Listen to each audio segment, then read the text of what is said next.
Bonjour, j'aimerais aujourd'hui vous donner quelques conseils si vous êtes en dépression. Quelles choses à avoir en tête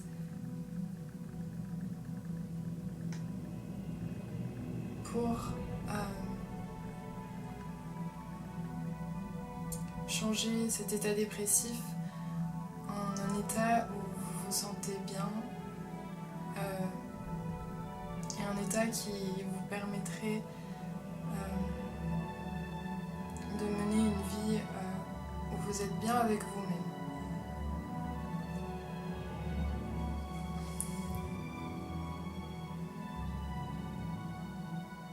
J'ai vécu une dépression et ça a duré un certain temps et j'ai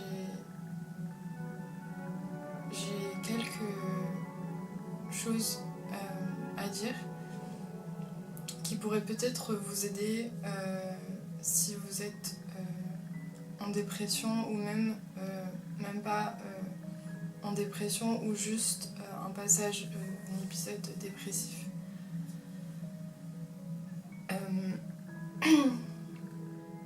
Déjà, je commencerai par la phrase que j'ai vue, que j'ai trouvée très bien, qui est passée sur Instagram et qui disait tu n'es pas en dépression, tu es en désaccord total avec ta vie, avec la vie que tu mènes. Donc, la première chose à dire, c'est que c'est pas grave d'être en dépression.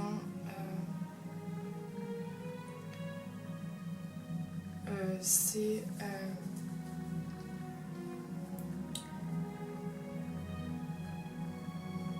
un moment à passer en fait. Comment dire ?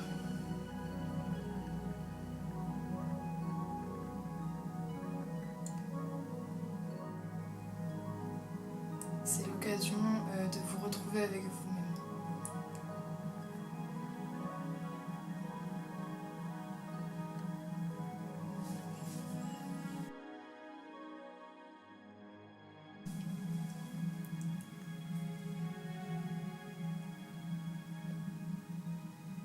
C'est un moment en fait où votre corps va avoir une réponse plus importante que votre mental ou que toute décision dans votre vie. Même si vous avez une volonté, en fait votre corps va vous dire stop. Je suis pas psychologue, donc les conseils que je peux donner, ce sont des conseils depuis mon expérience.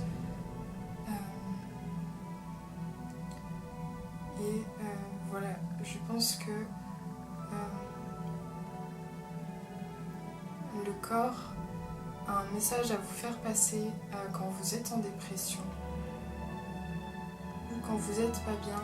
Et en fait, c'est des émotions qui ont besoin d'être écoutées, de sortir en général. Et pour les faire sortir, vous pouvez utiliser plusieurs méthodes. Vous avez le sport, vous avez la peinture, la danse, l'écriture, le chant. Il y a beaucoup de choses. Donc, la première chose à faire pour moi, ce serait d'écouter votre corps, ce qu'il vous dit.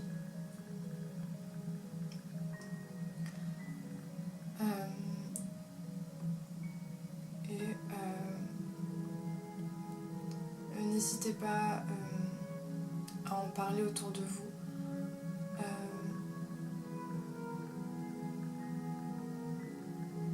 Parce que se sentir pas bien et rester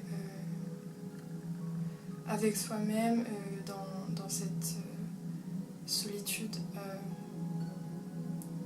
et dans un état que vous ne comprenez pas trop, en fait vous allez continuer à vous dire que que vous n'êtes pas bien et vous allez vous répondre vous-même que vous n'êtes pas bien. Et en fait, ça va créer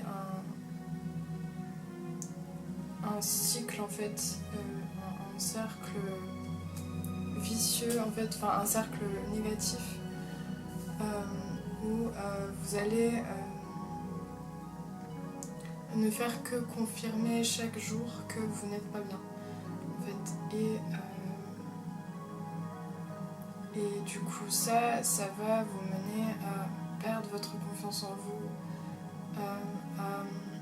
ou déjà vous aviez peut-être pas beaucoup de confiance en vous, vous allez arrêter de faire certaines activités, notamment des activités qui vous font du bien, pardon. Vous allez arrêter de voir les gens, ou alors peut-être que là vous êtes dans cet état-là où vous n'avez envie de rien,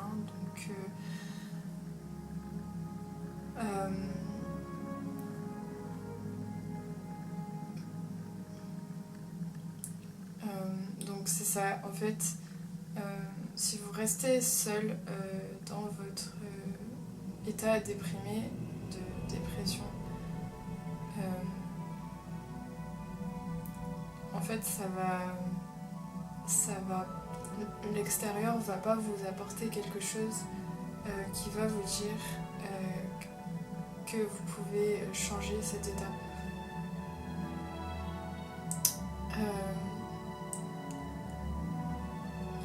Surtout, c'est important aussi de reconnaître, mettre un nom sur ce que vous avez, comment vous vous sentez pour pouvoir le changer. Déjà, c'est une première chose. Ensuite, je dirais que quelque chose d'important, en fait, quand tu es en dépression, en fait, ton mental, il va beaucoup s'activer, ton mental, il prend la place sur tout. Et en fait, ton mental va te dire que ça sert à rien de se lever, que ça sert à rien de s'habiller, que ça sert à rien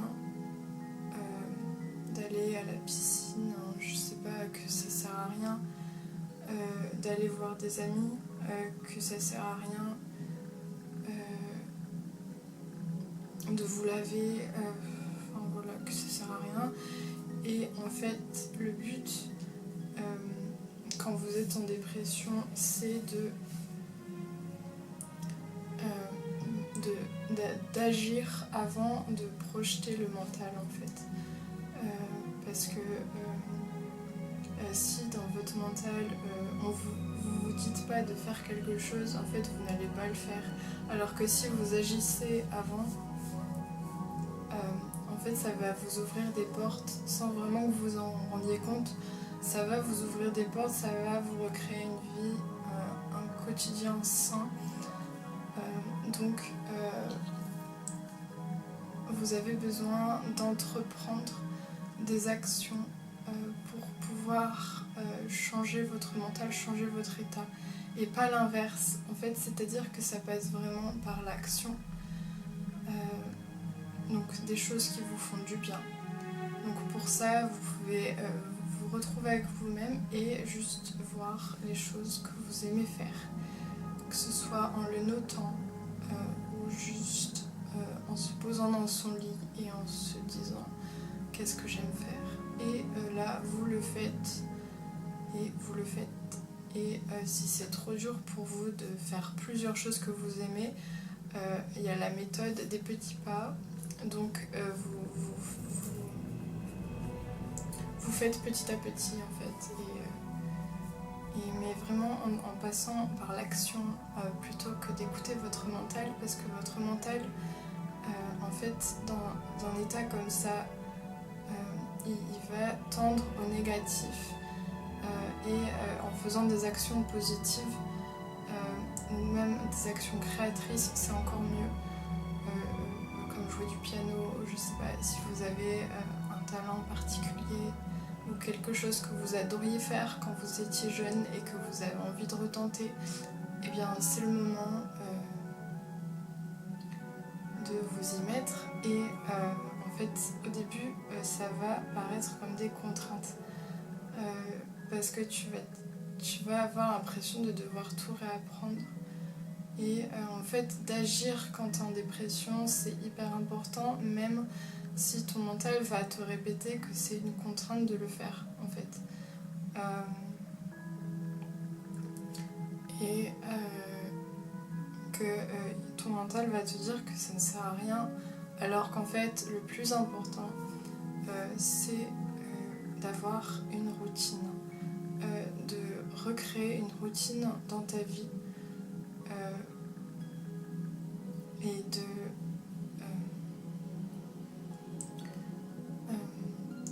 voilà, recréer une vie quotidienne. Et pour ça, tu as besoin de manger, de dormir, de t'habiller, de te doucher,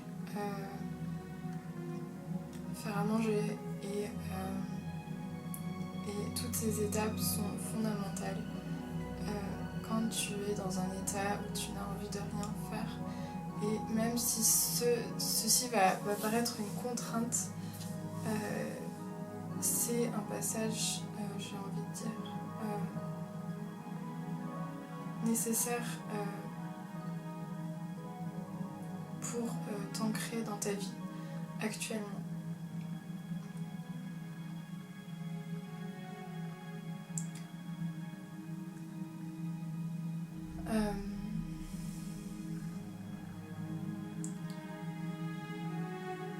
Donc, là encore une fois, si c'est trop dur pour toi d'effectuer beaucoup de routines, tu peux juste commencer par une chose que tu fais chaque matin. Donc chaque matin, tu vas prendre une douche. Et tu te tiens au programme de chaque matin, tu prends une douche. Après, normalement, tu as faim, donc je pense que faire à manger, c'est un peu obligatoire. Mais voilà, en fait, le plus important, c'est de continuer à répondre à tes besoins physiologiques et de bien manger, de bien dormir, de bien boire, enfin voilà, tout ça, d'instaurer cette routine. Et je dis pas, parce qu'on dit le mot routine, on dit souvent, enfin c'est un peu répétitif, négatif, ça a un peu une connotation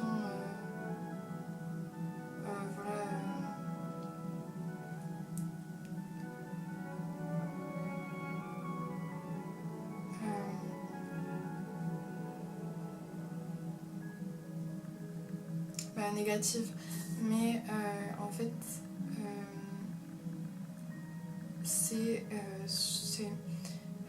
sur quoi vous allez reprendre du contrôle, c'est votre vie quotidienne. Et donc c'est important de commencer par là. Et donc la dépression, c'est une réponse du corps et c'est une réponse de tout votre être. Donc il va y avoir un moment où vous allez devoir vous retrouver avec vous-même. J'ai envie de dire vous confronter à vous-même si vous n'avez pas l'habitude d'être avec vous-même ou si vous n'aimez pas par exemple le silence et que vous avez toujours besoin d'un fond de voix. Et donc se retrouver avec soi-même et se poser des questions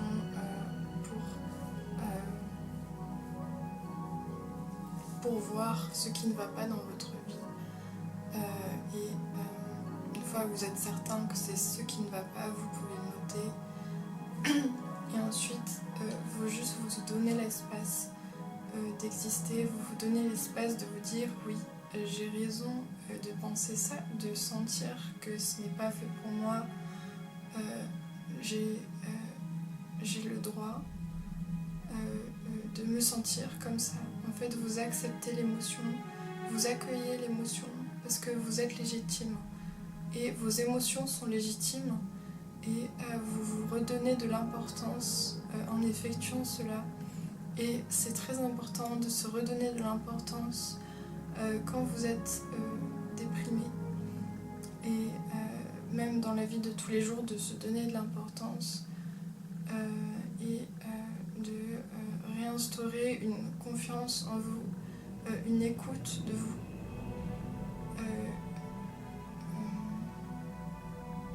Donc ça peut passer par la méditation. Alors j'entends Angèle qui dit méditer ça m'a frustrée. Alors ça marche pas avec beaucoup de personnes. Ce qu'il faut savoir, c'est qu'il y a quand même quelque chose dans la méditation, il y a quand même quelque chose d'utile.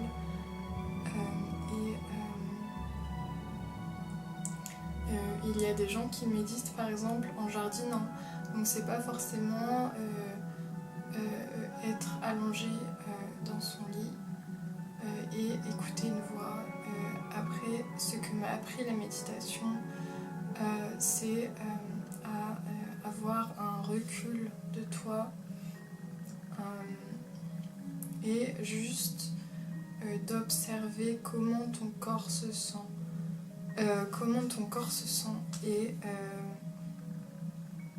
Et en fait cela ça te permet d'être dans l'instant présent en fait.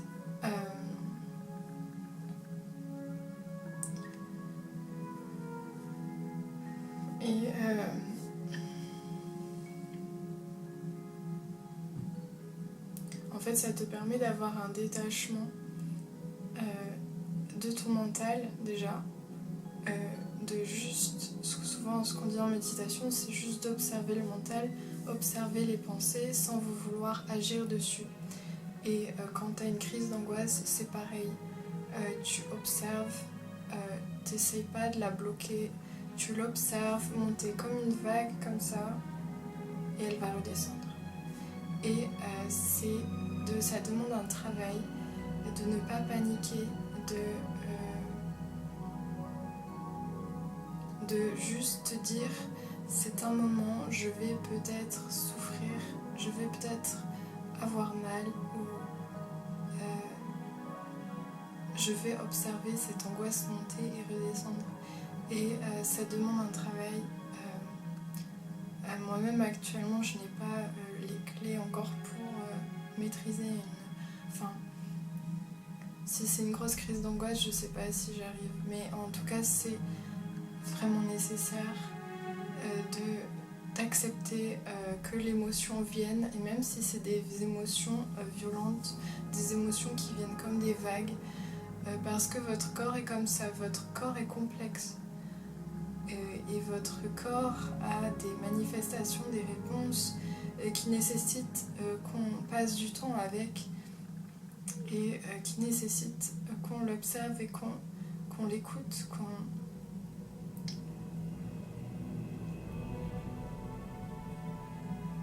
qu'on lui laisse la place d'exister et la place de se manifester, parce que quand tu fais ça, tu vas découvrir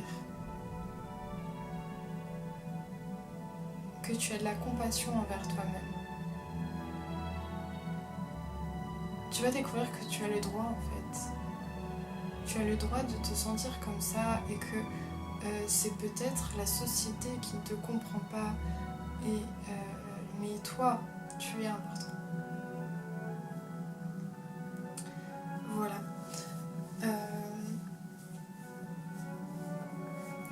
Une autre chose que je peux dire aussi, c'est n'ayez pas peur d'aller consulter un psychologue.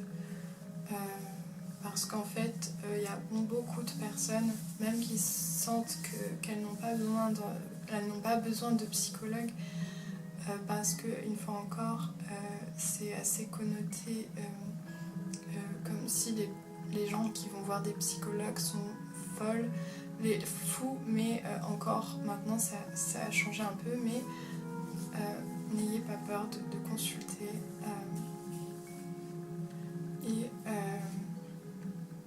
Parce qu'en fait, parler, c'est la première chose qui peut vous aider de partager votre souffrance à quelqu'un.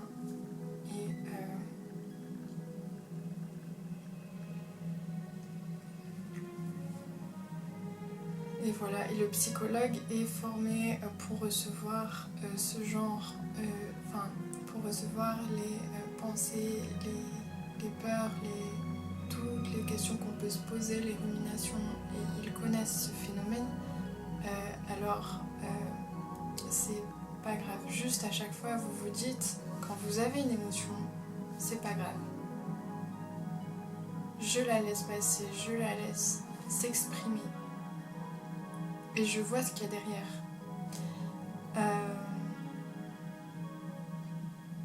C'est pas grave en fait. C'est pas grave. Et après, ça va être le choix de décider si vous restez dans la peur, si vous restez dans la négativité ou si vous vous offrez parce que vous êtes légitime et que vous le méritez. Si vous vous offrez le droit au bonheur, le droit d'avoir des amis, le droit d'être bien entouré, le droit de bien manger, le droit de faire les choses que vous aimez. Et c'est encore une fois se donner de l'amour pour soi, se pardonner, avoir de la compassion. Et tout ça, ce sont des termes très importants. C'est pour ça que l'étude de la spiritualité ou de la méditation, du yoga, tout ça, en fait, ça apporte une certaine sagesse intérieure et une compréhension globale de ton fonctionnement. Et voilà. Et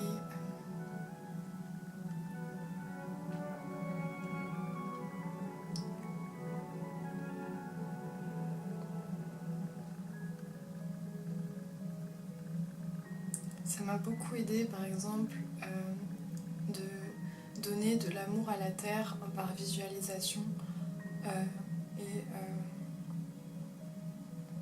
et de voir qu'il y a plus grand que toi et que tu es capable de donner cet amour à plus grand que toi. Et dis-toi que l'amour va toujours prendre le pied sur la peur et c'est en te concentrant sur les belles choses qui te font vibrer l'amour que la peur va s'estomper naturellement en fait. Et donc c'est en te concentrant sur les choses positives que le négatif va diminuer. Ce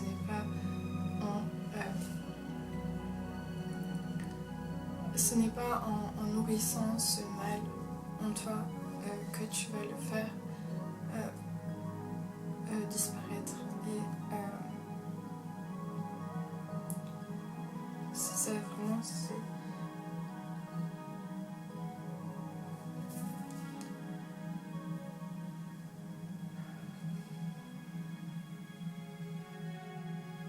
que je veux dire, c'est vraiment ça, c'est plus tu vas vibrer amour,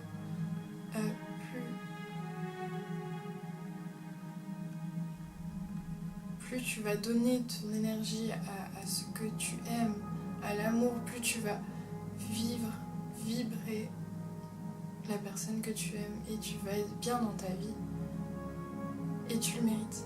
Voilà. Et une dernière peut-être astuce qui m'a aidée aussi, j'avais regardé une vidéo et c'était intéressant parce qu'il disait quand tu as peur de quelque chose, regarde ce qu'il y a derrière. De quoi as-tu peur derrière ça? De quoi as-tu peur encore après? À la base, vraiment quand tu cherches d'où tu as peur, derrière cela, après encore derrière ça. Et en fait, tu découvres que ce que tu as peur, c'est la peur de la mort. Et tu as peur d'être abandonné. Et je trouve que en fait ça apaise beaucoup de te dire que en fait ce que tu as peur c'est ça. Et donc voilà, c'était une petite astuce, un petit conseil que j'avais vu qui était pas mal. Voilà. Donc,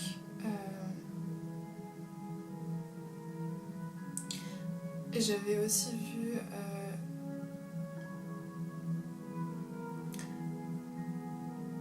je vais m'arrêter là.